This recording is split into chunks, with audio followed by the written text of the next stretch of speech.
with a broken heart than a story on brown dwarfs. Yeah, there is a really weird difference between planets and stars and failed stars, brown dwarfs, and whatnot. I would say we don't know much, and I would say planets could be stars and stars could be planets eventually in a long enough timeline. Nobody knows, man. We're human beings. We live about 100 years. Stars supposed to live billions of years, so how much can we really know? You know? That's what I'm talking about.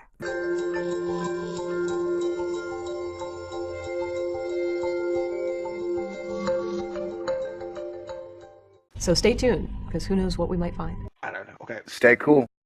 This is a Thor News presentation. Thor News presents... Yeah, that's right. Welcome to Asteroid Challenge Fight Club. I'm your host, Thor. Where are my brown dwarfs? I'm talking about certain astronomical phenomena. This is a tough problem. All right, let me get you up to date if I can. We are over at the physics.org again, talking about how brown dwarfs are hiding in plain sight in our own solar neighborhood. Well, if we got brown dwarfs close, maybe we should give them a cooler name they might enjoy. I propose brown sugar dwarfs, and then maybe they'd act sweet. Cool brown dwarfs are a hot topic in astronomy right now.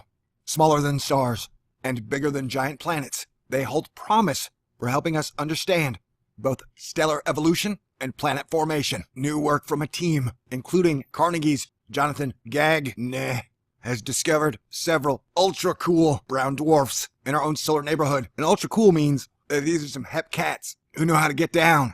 And we shouldn't worry, because they'll probably just get in the groove, and everyone will start to move a little bit better to the rhythm. A little bit better to the rhythm.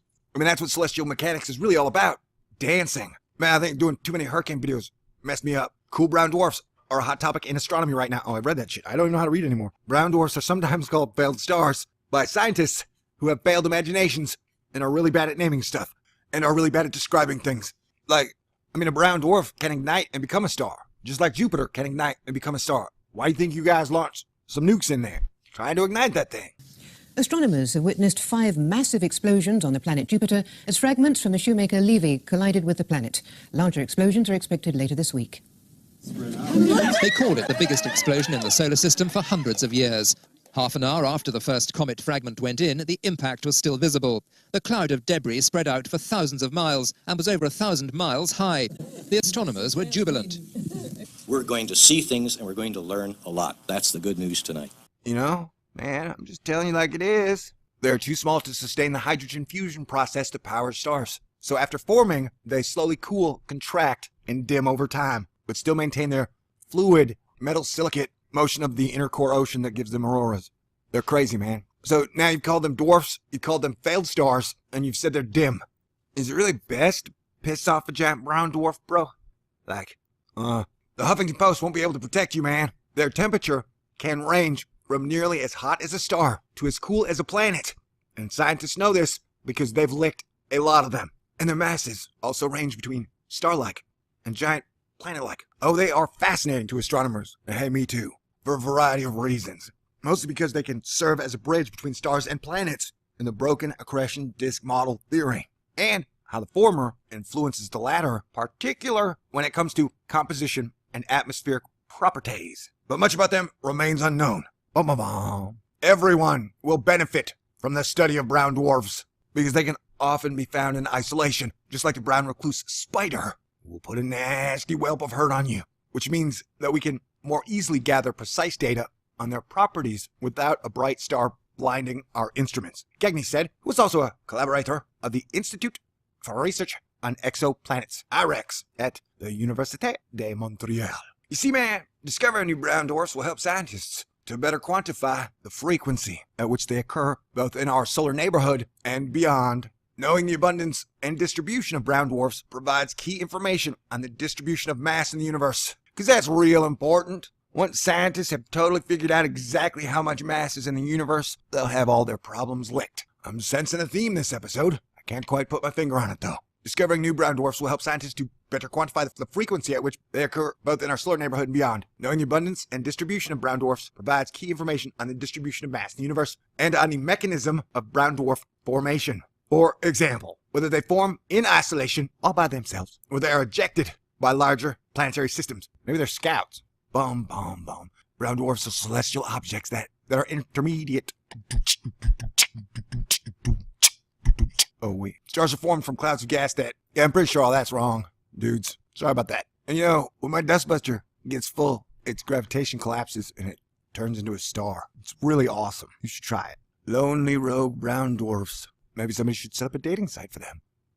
I'm telling you, maybe we should try and make friends with them. We gotta give them better names. To that end, the team led by Jasmine Robert of the Université of Montreal believe that although hundreds of ultracool brown dwarfs have already been discovered, the techniques used to identify them were overlooking those with more unusual compositions, which would not show up in the color-based surveys generally used. The techniques used to identify them were overlooking those with more unusual compositions, which would not show up in the color-based surveys generally used. Dun dun dun dun. So now we got some freak rogue ultra-cool brown dwarfs that are in our solar neighborhood.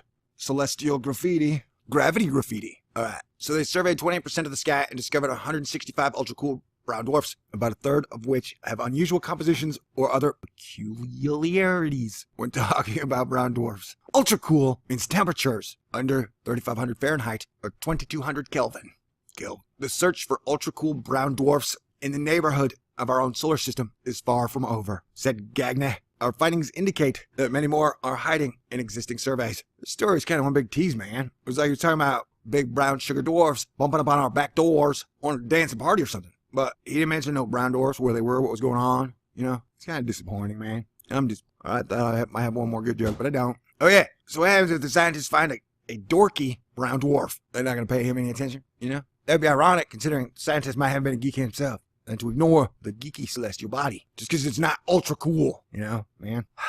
Peace out. God bless everyone. Now go play some saxophone, Sam. Play again, Sam? Fantastic. What better way to deal with a broken heart than a story on brown dwarfs? Yeah, there is a really weird difference between planets and stars and failed stars, brown dwarfs, and whatnot. I would say we don't know much, and I would say planets could be stars and stars could be planets eventually in a long enough timeline. Nobody knows, man. We're human beings. We live about 100 years. Stars supposed to live billions of years, so how much can we really know? You know? That's what I'm talking about.